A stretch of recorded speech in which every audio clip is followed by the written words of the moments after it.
Good morning, everybody. Current 68th Assembly District Representative and candidate for Wisconsin's 23rd Senate District, Jesse James, is our very special guest today, Friday, June 3rd, 2022. For DrydenWire.com, I'm Ben Dryden, and you're watching a special Meet the Candidate episode of DrydenWire Live. Quickly, a special thank you to some of our recent guests, including Democrat candidate for Wisconsin's 25th Senate District, Kelly Westland, Barron County Sheriff Chris Fitzgerald, Washburn County Clerk of Court Shannon Anderson, Sawyer County Judge John Yackel, just to name a few.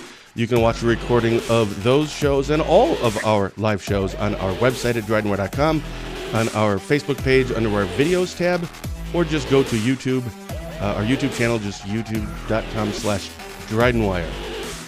But today we're chatting with current 68th Assembly District Representative and candidate for Wisconsin's 23rd Senate District, Jesse James. Jesse, good morning. Hey, good morning, everyone. How's it going over there? Oh, it's a beautiful Friday morning, ready to rock and roll with the air show this weekend, and just going to have some fun. An air show? Where? At Chippewa Valley Airport. The Blue Angels are in town. What? Here's a funny story. Not really funny at all, actually. I lived at the kitty corner. I was right there at Chippewa Valley Airport. I had a house right on the corner there. And the Blue Angels were there. This was like 10 years ago. So I had this was like a week before it started, but apparently they practice, which makes sense, but I didn't think about it at the time. I'm out there, I'm mowing lawn, and this plane, a Blue Angel, couldn't have been more than 400 feet above. I mean, that's low. Just went by, and I looked up, but then I heard the sound afterwards, and it was all the way through. I thought I was going to have a heart attack. Oh, it was insane. I didn't know that they were back. That is so cool. Yeah, we're excited to have them. There's actually a free public show, you can watch, park around the airport area today at 3 o'clock. A lot of people will go out there and watch that and get an up close as possible view of them while they're practicing today. I love the practice was so much fun.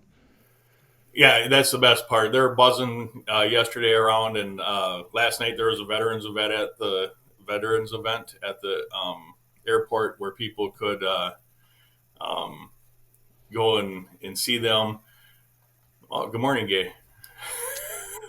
That just popped up on my screen. I probably should have let you know that. So if anybody comments, we'll put that on the screen. For some reason, that's really large, but okay. Yeah, that is so cool. I have to start out by saying I have to confess something, and there's no better way to start a show with a confession. You reached out to me about a month ago to ask to come on as a guest, meet the candidate thing, and I'm like, yeah, sure. Give me a call. I can kind of go over what how this works. And you didn't call right away, which is fine. You said, yeah, when I get time, I'll give you a call. So I get a call. Your number isn't in my phone. So it's just, caller ID. I'm like, hello. You're like, hey, this is Jesse. So I'm thinking I'm talking to you. And you had started out kind of right away saying, I just want to tell you, I know your brother, my brother Matt. Yeah, how do you know him? And I don't remember what it was, something about schooling or police stuff or something. And then I'm thinking, wait, who am I talking? Oh, this isn't wait, who? And then you were starting talking more about that, and it's all right. So I was ready to tell you that I apologize. I thought I was talking to someone else. Who are you? Because you had next said, yeah, I'm on my way. I was trying to figure it out all on my own without telling you. I said, where are you heading? It sounds like you're in your car. He's like, yeah, I'm going to work. I'm a cop in Cadott. I'm like, this is definitely not the person I thought I was talking to. And thankfully, you then said, yeah, I'm actually the only cop that is in the legislature, or the assembly at least, but I think the legislature. I'm like, oh, I am talking to the right person. So tell me about that. So because you are in the assembly right now, you are running for Senate, but before that, tell me about your cop life. Well, cop life is interesting today. 21 years of law enforcement experience, and I am proud. I just confirmed on Wednesday we were in Madison doing a Senate candidate rollout, and I was able to confirm with the group that was there present in the room who the retired law enforcement was, and then who active law enforcement was. And I was proud to learn that I am still the only active law enforcement officer in our state legislature. Bringing that perspective, being the former police and fire chief in Altoona, I obviously have a public safety mindset and heart. A public servant, 100%. I'll always back the badge. I'll always back the red line. I'll always back our fellow brothers and sisters on the EMS side. Our correctional officers, I did not realize how dangerous their job was in the jails and in our state prisons. They're more apt to be hurt and go on disability than we are as law enforcement out on the road today. What? So, I always thought that was a controlled environment, right? That it had to be safer. yeah, I thought so too, and sadly, that's not the case. Truly eye-opening, something that I've learned in the state legislature, and our prisons right now are understaffed. They are facing a huge shortfall in our corrections officers statewide. So we're glad to try and funnel more dollars into the DOC prisons, but as far as law enforcement goes, I will always back the badge. I will always be against those that want to get rid of qualified immunity, because qualified immunity doesn't only impact law enforcement, but it impacts our teachers, our judges, our mailmen, mailwomen. It's just a bad choice. I thought that was just to do with law enforcement. No, qualified immunity has many different people that it impacts. So I will always stand against that. I will always be against those that want to get rid of qualified immunity. So you probably know Dave Armstrong, representative in the 75th. Yes, sir. And yes, obviously his job when he's, not playing assembly person is the executive director for the Barron County Economic Development Corporation. So that's kind of his passion. So a lot of the things that he does and he would likes to get bills done and work on are things that have to do with, housing and homelessness and the economics. That's just kind of his. So if your job outside of the assembly, because I think you could make an argument or an analogy, even though people probably wouldn't like it. So I will make that. Being in the assembly is kind of like being a teacher, where it's not super high pay, and most of them still, therefore, have to have supplemental income, right? They have weekend jobs, a teacher would, or a summer job. People in the assembly or legislators in general, most of these people have other jobs. Yours is a cop. How does that work then when you go down and you're looking at bills? Are you trying to get things done because this is a world that law enforcement, or does that not really play a role in it? Oh, absolutely. 100%. The cool thing is about the state legislature is everybody brings something to the table. My fellow colleague Gay that's on here, she's a nurse. So Dave Armstrong, economic development. Rob Summerfield, small business owner, very knowledgeable on Medicaid expansion issues within our state. Donna Roger taught nursing school through UW-Eau Claire. Senator Bernier, voting expert, with elections and stuff. It's about who you surround yourself with, and there's such a large contingent of everybody that brings something to the table down there. But when we each have our own niche, I think that's a benefit to Wisconsin, and to bring the police world and the fire world and the EMS world to Madison and the knowledge that I have, I think it's a huge benefit to all of our colleagues that we work with, and work on bills together, because really that's part of my legislative success is the bills that we passed this session currently, and a lot of them were law enforcement related. Do you remember what some of those are? Oh, absolutely. All my bills, I don't do well with the numbers like AB 333, blah, blah, blah. Yeah. I don't like that. Yeah. We need our people from up here in the Chippewa Valley to come to Madison, provide testimony in person in the Senate and the Assembly. We need to get them down there more, because we need to represent rural Wisconsin down there and bring common sense knowledge and our logic and our values down there to open up people's eyes. And I think that's a huge, huge attribute. For example, Becca's bill. Becca was a female officer in Lake Hallie. She had an encounter with a known IV drug user. And I just recently talked to her, and she still has to go through testing because she got in a fight with her and she ended up being exposed to her saliva through her mouth and her nose and her eyes. And so a biological fluid entered her body. Well, at that point, you have to go to the doctor, the hospital, and get tested right away. And then she had to go through sequential tests as the years go on. And now she's testing once a year because the lady that she had contact with had a communicable disease, which impacts your family. It impacts your children. It impacts your future for the rest of your life. So I was contacted by our DA in Chippewa County, Wade Newell, and said, hey, Jesse, is there something that we can do about this? Because right now there's no accountability for those that do this. So we drafted legislation, and I call it the spit bill. But it's any biological fluid that a person is exposed to, whether it's blood, spit, vomit, semen, it doesn't matter. That the individual that does the exposure, the judge can order them to go get tested immediately if they have a communicable disease or not. It's determined if they do or don't. That information then is shared with the exposed individual, the victim, whether it's police, fire, EMS, ambulance drivers, or prosecutors. They then know if they've been exposed.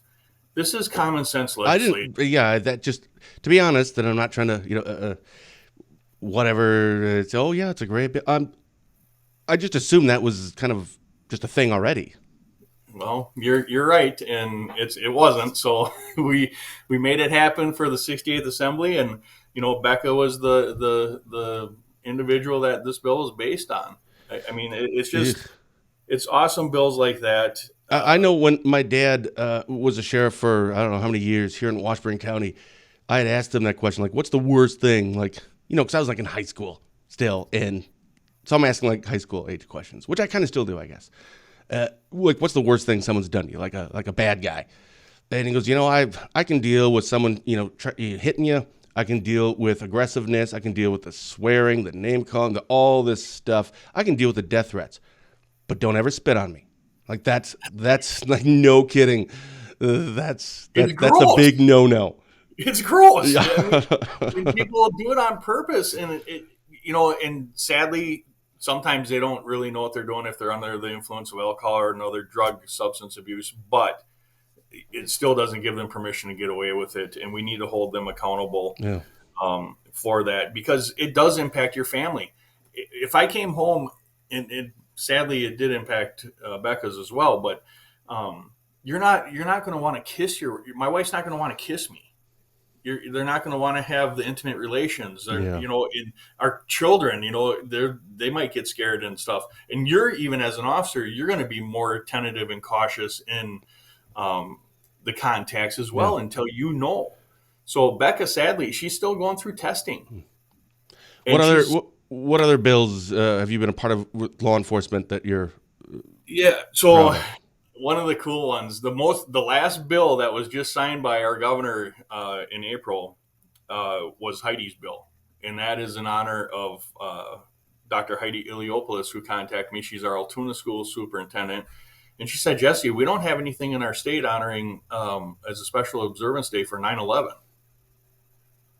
The most egregious terroristic attack on American soil, and we didn't have it recognized as a special observance day. We had 21 other special observance days in our state, and I'm sorry, but some of them I had to look up to what they were because I didn't know what they were.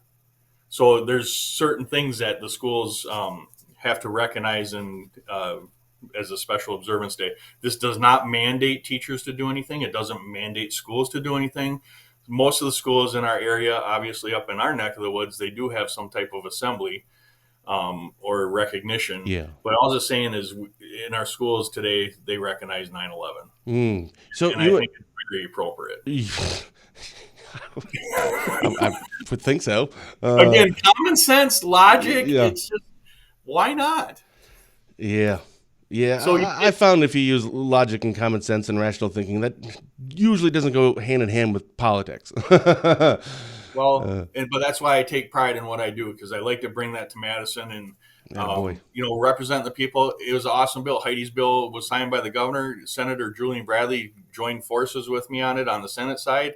They actually got it through the Senate first, and then we were able to get it passed, and the governor signed it. And I think that's so honoring of all of those police, fire, EMS personnel, our airline stewardesses, our pilots, everybody that died, the passengers. Yeah. Why not? It's so cool. Yeah. I also worked on with Representative Clint Moses out of Menominee and Senator Bernier. I was a co-author because one of the biggest things that is happening is the thefts of catalytic converters, and I'm taking those cases on duty in Cadott. I've taken catalytic converter thefts, and people are getting mad.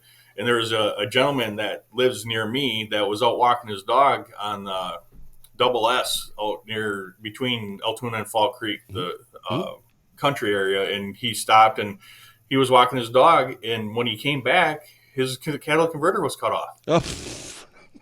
So he called the sheriff's department, and the sheriff's department's hands are tied. I mean, if there's no cameras, if there's no evidence, I mean, it's zip. In a matter less than 2 minutes, they can have these things off, and they would go to scrap dealers and recyclers, and they can get up to $2,000. It's ridiculous. And what was the bill for then?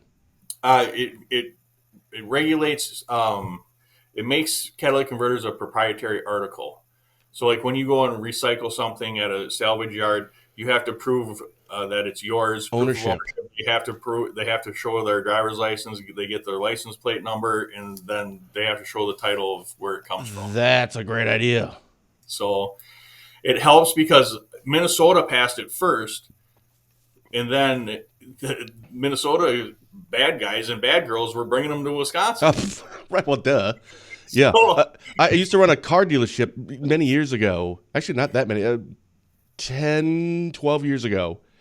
And it was in Eau Claire, actually. And I was down helping out a store in Milwaukee for like a month, maybe 2 months. They lost some manager or something, so I had to go down and stay in hotels and stuff. And the biggest thing, and a lot of our car dealerships were kind of in the inner city area. And that I learned that right away. They had all this fancy camera equipment, and like, man, are you guys really worried about getting robbed? And they're like, nope, it's all of our cars, and even the ones that come in from like being repossessed or whatever, it's catalytic converted. So I learned about that, but I just thought that was a Milwaukee inner city, Madison inner city type thing. But now it seems like this is happening everywhere. It's the real deal. And my staffer in Madison, Maddie, she had hers stolen from her Prius, and those cars, not to broadcast. It's a Prius. I didn't even know they had one of those. Yeah, Toyota. They have platinum and rhodium inside of them, and they are considered a precious metal. So they're getting like $2,000 for a catalytic converter. So you can make bank by doing that. And they ended up totaling out her car because the replacement of the catalytic converter and the labor costs would have exceeded the value of the car, so they just totaled her car out. See, that's a good lesson for all you kids watching. Crime pays, apparently. So you had mentioned Governor Evers. When were you elected into the assembly? January of 2019.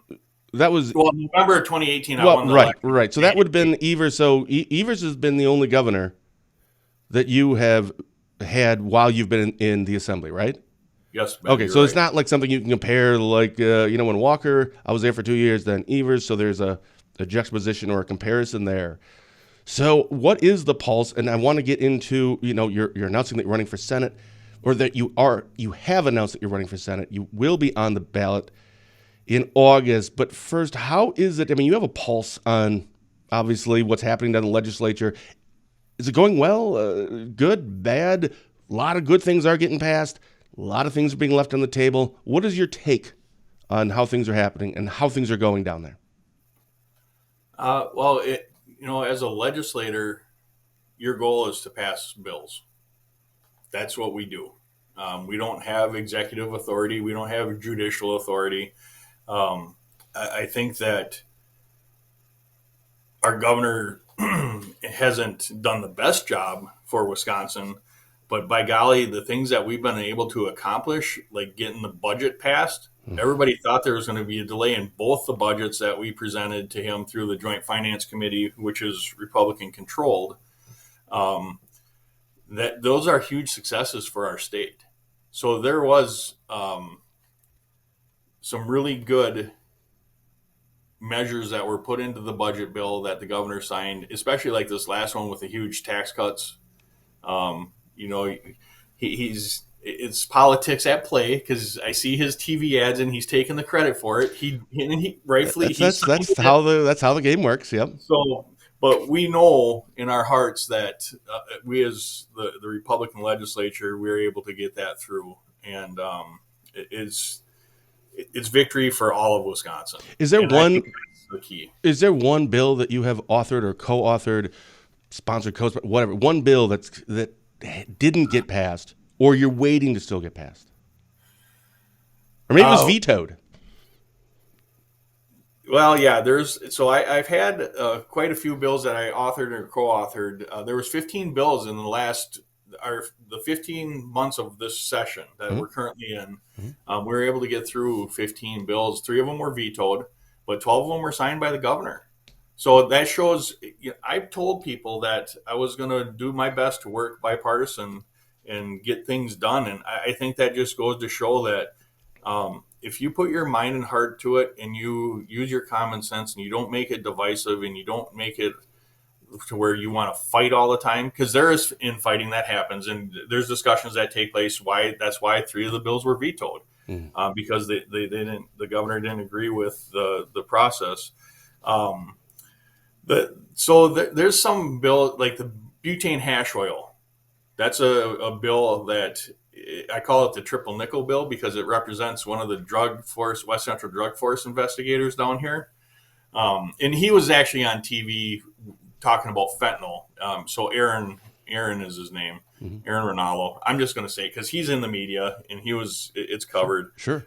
But it's basically it's extracting the resin from a marijuana plant. Okay. So it sucks all the oils through the butane. You use butane. So that is extremely highly flammable. And our kids and our college kids and we had an incident because they make wax. So all the liquid comes down through the open system that they use and it dries. It splatters down onto a seraphim wax paper. And then it dries and it looks like honeycomb. It looks like honey, dried honey and stuff. Sure. And then you can just take a little chunk of it and you can smoke it. And it's quite a process. It's almost like smoking it through a bong. See, kids are learning so much on the show today. Oh, absolutely. Crime pays, and here's what you're going to want to do. You want to take it and you want to drip it down into a little... But the thing is so this stuff can be up to 90-95% potency. Eesh. So you're getting the real deal. Crap. Yeah. You're getting the real the cannabis is providing that tetrahydrocannabinoid oil that you can get and you get jacked up. I mean, it is good stuff. And we ended up finding some here in Altoona when I was working, and I didn't know what it was. And then we got West Central Drug Task Force over there, and they said, holy mackerel, there's like 3 sheets of this stuff. And it looked like just honey. It looked like dried honey. And they said, you got about $8,000 worth of BHO here. And I'm like, oh my gosh. But the problem is when they use butane, it's extremely flammable. So if you drag your foot across a carpet or you have any kind of spark whatsoever, it goes boom. So what was this bill supposed to do? It was to anybody that manufactured and distributed BHO, that it increased the penalties. Okay, so more of a kind of a deterrent. And I think everyone can kind of get behind that one. But you said that one wasn't passed, or is that one that's still being worked on? No, that one was vetoed by our governor. When something is vetoed, and it's a bill that you're on, sponsored, co-author, whatever, do you get a notification, or are you just kind of waiting like everybody else? And then is there a written, here's why, or is just nope? Yeah, yeah. The governor, whoever the governor is, when they veto, they usually have a veto message attached And to what it. was the message from that one, if you recall? Like the Well, I know. overarching, no, because of this. Well, because the ultimate goal is to legalize marijuana. So it all Okay. surfaced around the marijuana issue, and um, they didn't feel that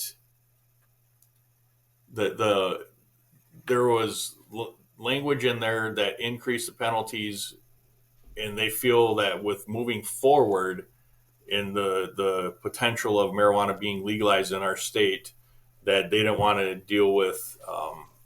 Kind of backtracking that now, and then how does that play in if this is legal? And okay, so Yeah, when you ran, so you've ran it's every 2 years. So you ran in 2018, and then of course 2020. So you've run twice. So let's look at your last election. Did you have a primary opponent when you're running for assembly? No. Did you have an opponent in the general election? Have you ever yes, had an opponent yes, the first yeah. time Both around? times. The first time I did have Democrat opponents.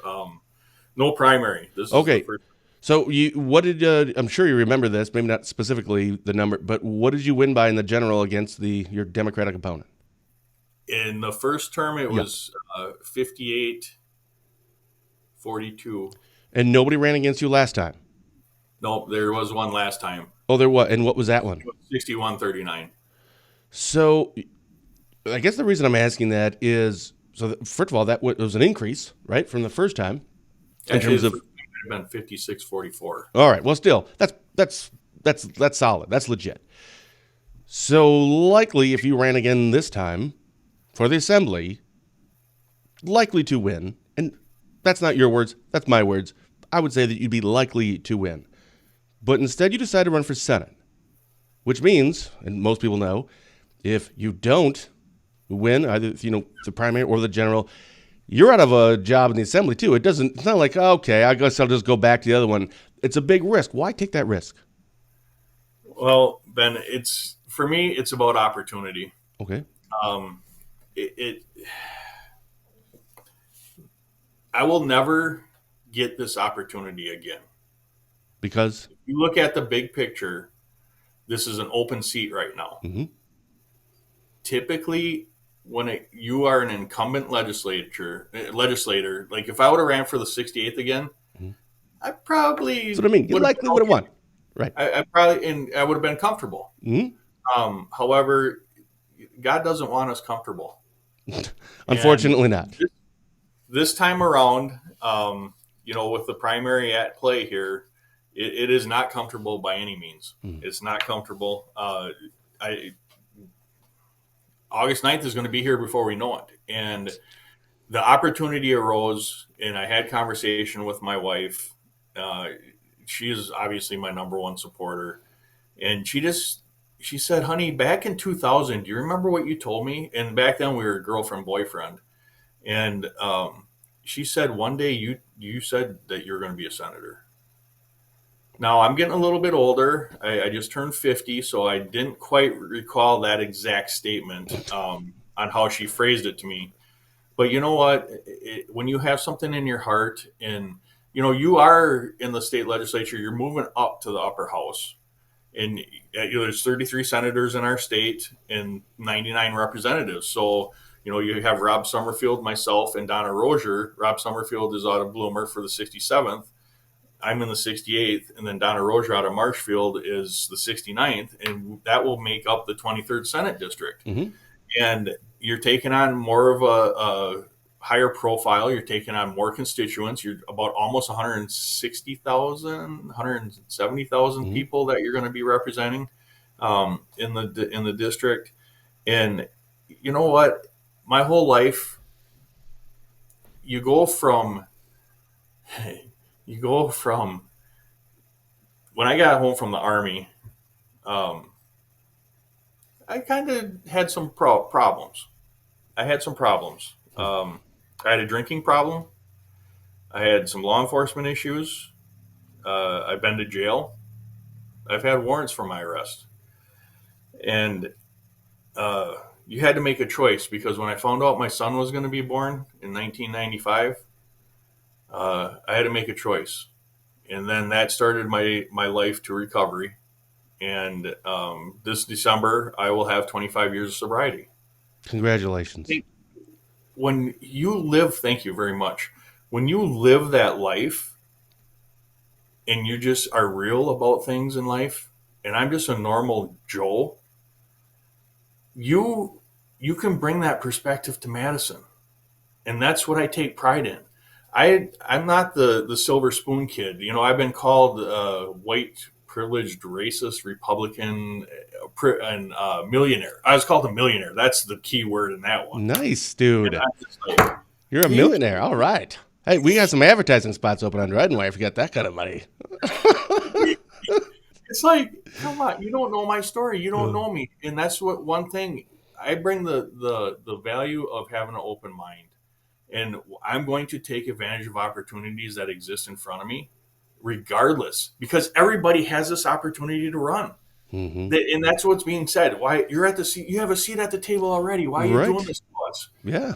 Oh, because everybody has that opportunity. Everybody is given a chance in life. And you know what? If I don't make it August 9th, because really, for all three of us, that is our election, It really is. Yeah. because there's no Democrat opponent, which shocks me. I don't. Yeah. I don't really. There's another one, like even, well, Dave Armstrong brought that one up. No Yeah. Democrat running against. I was like, what? Like, that's weird. I mean, first of all, I don't like that. I think everyone, and I'm just saying, there should always be one Republican and one Democrat at least. I mean, it's just kind of, that's always nice to see. But I was shocked by that. I couldn't believe. I mean, Dave's doing a good job anyway. I mean, in my opinion, I like Dave a lot. But so there, I guess I didn't realize that there isn't a Democrat running in there. So it's kind of like our sheriff's race in Washburn County and the sheriff's race, I think, in Sawyer County. I think those are all three Republicans as well. So yeah, it's the election is August 9th. That's what's going to determine the next. So what separates you when you, I'm sure you know these other two people that are running. And you had just said when you were running your first two times in the assembly, you didn't have a primary opponent. So there's a different dynamic now, right? I think it would be a little easier. I'm just guessing. I've never run for anything to kind of, I wouldn't say go after, but to separate yourself from a Democrat if you're a Republican, juxtaposed to how do I separate myself from two other Republicans?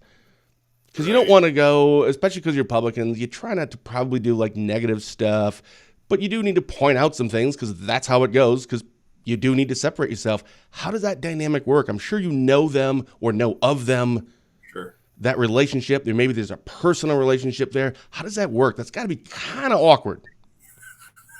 Just saying. It is awkward because all of us as competitors, we don't want to lose. And so you really have to be comfortable with who you are and what you've done. And I think, I represent the people and I'm not a politician. And I keep saying that. And that's a common theme. Everybody will say that. Yeah. But the reality is if you look at my work record, I went down to Madison. My first session, I was told I'd be lucky if I even passed one bill.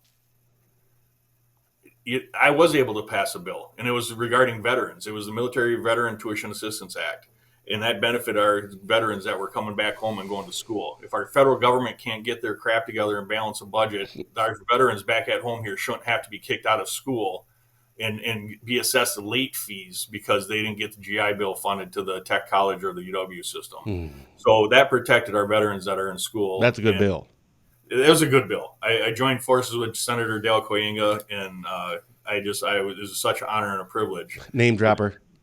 Absolutely. He's not running again. Oh, He's not running again. So. Nice.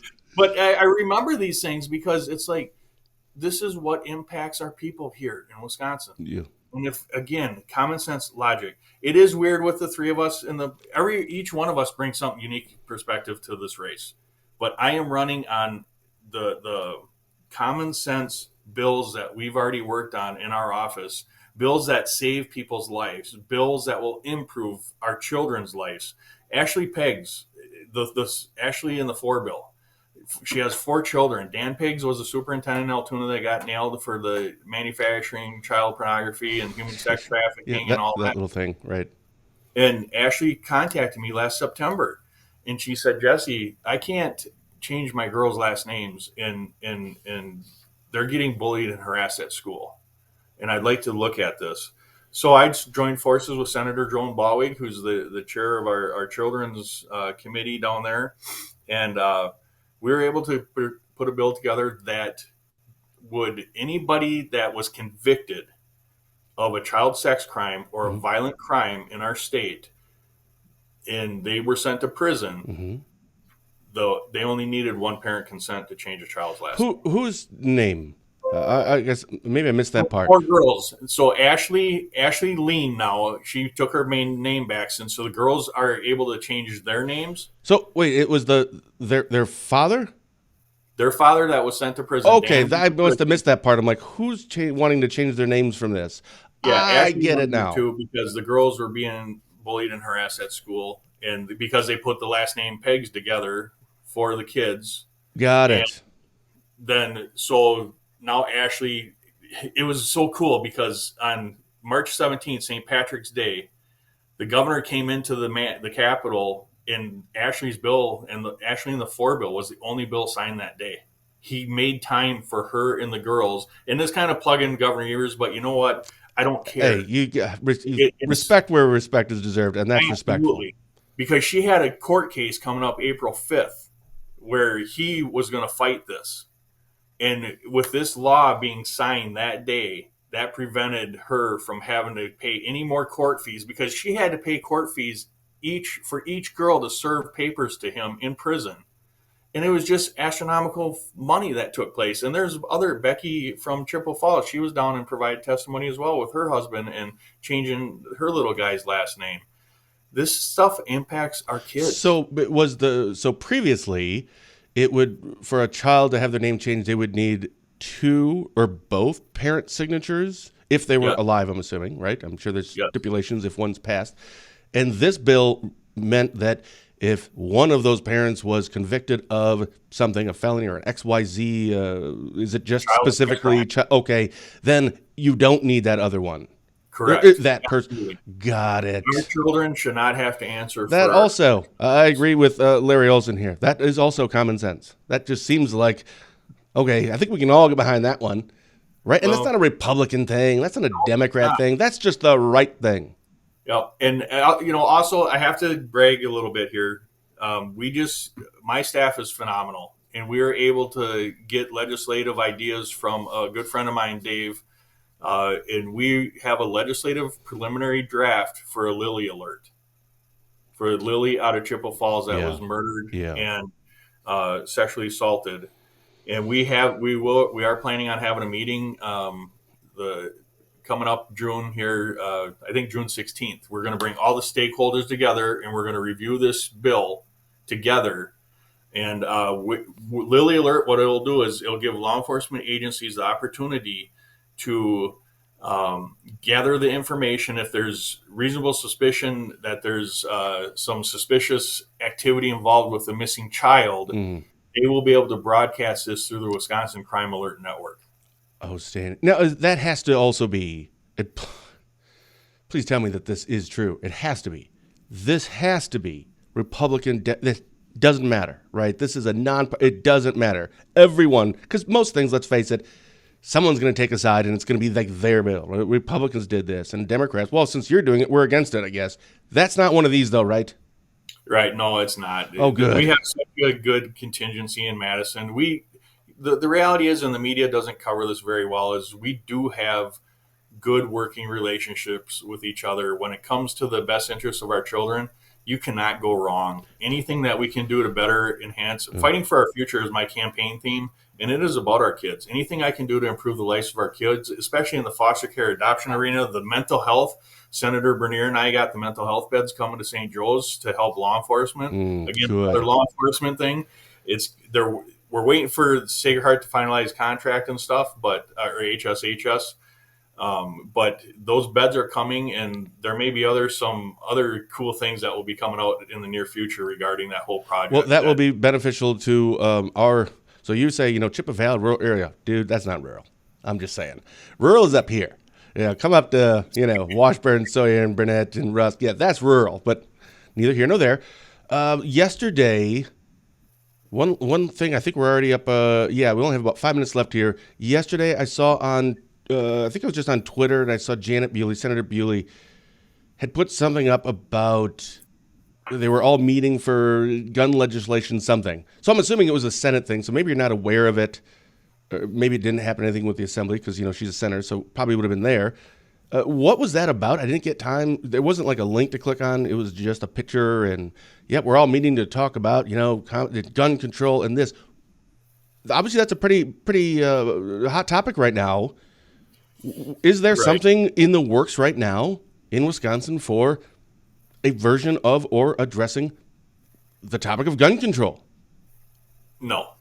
Oh, well, I must have misread it. My knowledge, I don't know what you're talking about with the Senator Bewley tweeting out or putting some picture. Oh, okay. All right. So that you answered my question in terms of, is there anything right now that anyone is talking about or doing? Well, I had a gun shop project, Bill, where people could turn in their guns to a gun shop.